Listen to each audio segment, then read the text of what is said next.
John, in your book, I'm Not Dead Yet, you talk about what will happen after one dies. Tell me how this discussion might help someone who is preparing to deal with their own end of life, or maybe that of a parent who is nearing this stage of life. As seniors, we naturally begin worrying about our eventual death and what will happen after we die. Are you? Aging ourselves, we see our friends' health deteriorating, the number of pills we take each day increasing, and our participation in physical activities decreasing. Our concern about the end of life becomes a frightening reality. Are you fearful an illness or an unexpected stroke will lead to confinement in your home or in a care facility? Does the lack of mobility or complete bed care say to you, the end is near? With this thought, people become concerned about what will happen after their death. Most of us have difficulty anticipating the decisions that the family has to make after a loved one's death. Today we'll be discussing the trauma of death and the hundreds of details that have to be handled by someone. Can you imagine dying unexpectedly? What will happen on your death? The emotional shock to family and friends will be terrible, of course. And the confusion. What to do? Unless you've made plans in advance, the problems created by your death are just the beginning. Someone has to be in charge. Something has to be done with your body, and plans for your final ceremony made.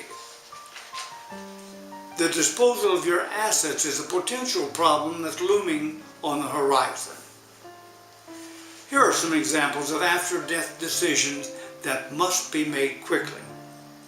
The first thing survivors should do is to check whether there are written after-death instructions. If there's been some pre-planning, everyone will thank your memory many times. Some official organization must be notified of your death. Probably a 911 call would do. Just tell the operator that someone has died and ask them to notify the appropriate legal officials. If the deceased has left instructions about how they want their body handled, the next call would be to a mortuary or a crematory to pick up the body. Family members should be notified as quickly as possible. The deceased minister should be called and told of the death and asked to come to the home to comfort family and discuss final arrangements. Close friends should be called. Now there will be substantial expenses. If an illness preceded your death, final bill will be coming in and regular household expenses are yet to be paid. Burial expenses are just the beginning. There will be costs associated with the disposal of your assets. Families are often surprised about how much it costs to die. It's best to divide after-death activities into two parts. The first, is the topics we've already mentioned. Those are the things that must be handled quickly. The second are decisions that must be made regarding the funeral or memorial service. There are many details that make up each list, but by separating the activities, you can divide and conquer.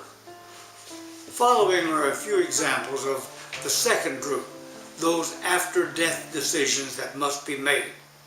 Who will prepare the obituary? Will there be a funeral or a memorial service? How much money can you spend on the service? Will the body be in a casket or the ashes in an urn?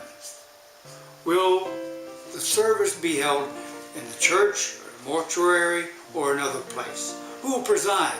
Who will provide the music? Who will deliver the eulogies? What clothes will the deceased wear? And on on and on. The trauma and anguish of a death is compounded by the requirement to make decisions at a time when the family is most vulnerable. Preparing lists to give instructions to your survivors is a blessing. Be sure to prepare a will.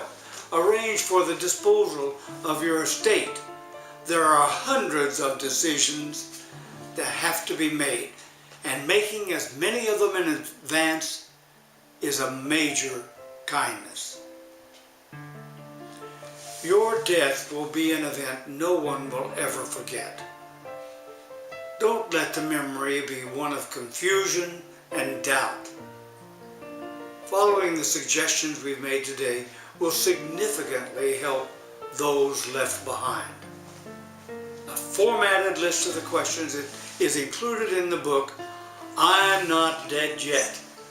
But you can get a free outline to develop your own death planning checklist and information about how and putting together your own going away book. Just visit our website and register. It'll be emailed to you.